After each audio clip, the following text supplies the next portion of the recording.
Hey y'all, I'm back with another true crime break. Now we have all heard the statement that snitches get stitches, right? Well, in the case of 21-year-old Tina Stuart, a basketball player and student at Middle Tennessee State University, snitching might have been the reason why she was murdered by her roommate. Let's just get into it. So Tina shared an apartment with 18-year-old Shanterrica Madden. That's her in the green on the left. Both ladies were from Memphis, and although they didn't really know each other, they were cordial and they made an attempt to get along together when they first moved into the apartment. However, their differences would eventually come to a head. Both ladies would often call campus security and management on each other to voice their grievances. Now, Tina had an issue with the fact that Shanterica was messy. She left clothes and dishes all over the place. And Shanterica also liked to get high. She liked that Mary Jane, if you will.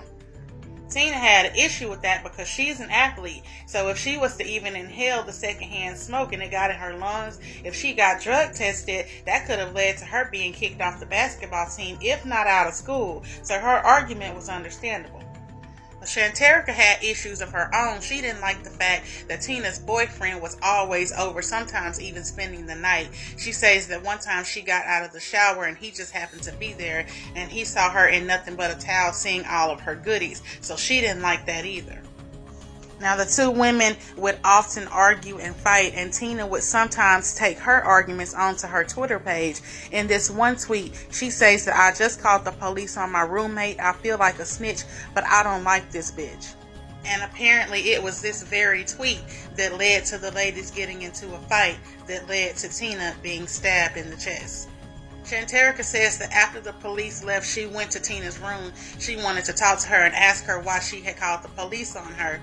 However, she says that they immediately got into a fist fight. Now, she just happened to see a knife lying on Tina's bed. She says she grabbed it and stabbed Tina in the chest to protect herself.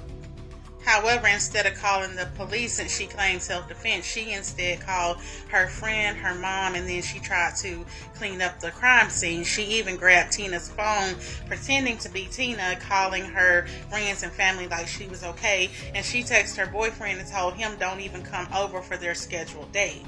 Now, the boyfriend must have felt like something was up because he went over anyway, and that was where he went into Tina's room and found her bleeding out on the floor. Tina was rushed to the hospital where she was pronounced dead. And in the end, Shanterica was found guilty of second-degree murder and sentenced to prison. And this is why I do not do roommates. Rest in peace, Tina.